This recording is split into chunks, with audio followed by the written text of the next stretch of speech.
آج ہم بیان کریں گے، پارہ ہے چھٹا، سورہ مائدہ ہے، رکوع پہلا ہے۔ اعوذ باللہ من الشیطان الرجیم، بسم اللہ الرحمن الرحیم۔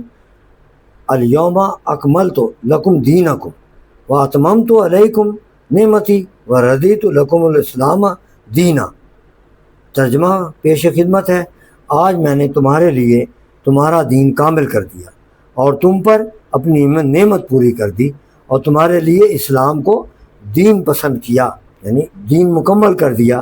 یہ آیت کریمہ بظاہر تو دین اسلام کا کامل ہونا ہے بیان فرما رہی، مگر ساتھ ہی نبی پاک صلی اللہ علیہ وسلم کی نعت بھی ہے۔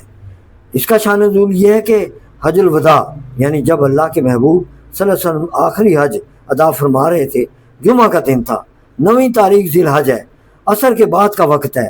محبوب دو جہاں علیہ الصلوۃ والسلام اونٹ پر جلوہ گر ہیں، خطبہ حج ارشاد فرما رہے ہیں کہ اسی حالت میں یہ آیت کریم نازل ہوئی۔ اتفاق سے اس دن 6 عیدیں جمع تھیں، 3 عیدیں تو مسلمانوں کی اور 3 عیدیں دوسری قوموں کی، یعنی دسمبر کی 25ویں تاریخ بڑا دن عیسائیوں کی عید، یہود کی بھی عید تھی اور مجوسی کی بھی تھی۔ مسلمانوں کے لیے جمعہ کا دن وہ عید اور حج کا دن، وہ عید محبوب کی دید کا دن، آپ کی دید بھی عید ہے، ویسے کہ سارے عالم میں خوشی خوشی ہے۔ ایسی عیدیں آج تک کبھی جمع نہ ہوئی تھیں۔ تو اس آیت سے چند فائدے حاصل ہوئے کہ یعنی کہ اول تو یہ اول کی کیا بات ہے، اول نگاہ عشق و مستی میں وہی اول، وہی آخر، وہی قرآن، وہی فرقان، وہی یاسین، وہی طٰہٰ۔ علامہ اقبال نے حق ادا کر دیا اس جگہ۔ تو یہ کہ سارے دین ویان موسوی عیسوی وغیرہ مکمل سے وقتی طور پر دنیا میں جاری کیے گئے، پھر منسوخ کر دیے گئے، مگر دین اسلام ایسا مکمل کہ اول بھی وہی اور آخر بھی وہی، اور اس میں کوئی کمی زیادتی نہ کر سکتا ہے نہ کو بدل سکتا ہے، کیونکہ نگاہ عشق و مستی میں وہی اول، وہی آخر، وہی قرآن، وہی فرقان۔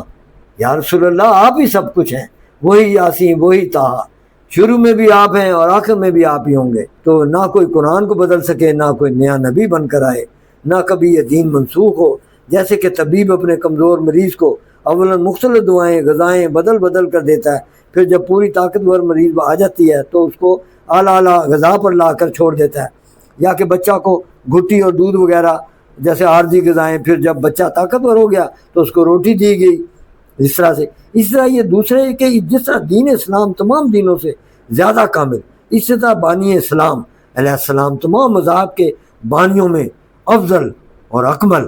تمام جتنے بھی مذاہب آئے اور ان کے بانی آئے، تو در پردہ کون ہے، کون پہچان سکتا ہے کہ اللہ تعالیٰ نے اپنے حبیب کو کس روپ میں بھیجا ہے؟ نبی الامی ہے، ساری کائنات امی ہے، آقا امیوں کے پڑھے لکھے اور قابل استاد ہیں، ان کے رہنما ہیں۔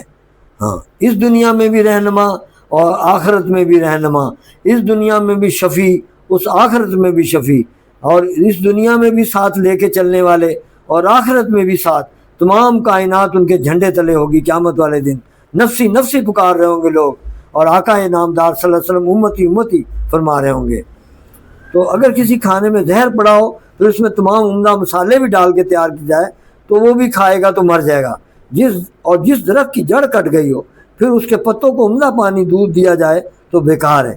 اسی طرح اگر غلامی سرکار علیہ السلام نہیں تو پھر کچھ بھی نہیں، ان کے نہ ہونے سے کچھ بھی نہیں ہے، اور وہ ہیں تو پھر سب کچھ ہے۔ تو اس طرح دین کو کامل فرما دیا گیا، اور نعمت کو فرمایا گیا کہ تمام کامل تو وہ جس میں نہ زیادتی ہو سکے نہ کمی، لہذا اسلام کے اصول میں اب نہ زیادتی ہو سکتی ہے اور نہ کمی، اور تمام وہ کہلاتا ہے کہ جس میں زیادتی ہو سکے مگر کمی نہ ہو۔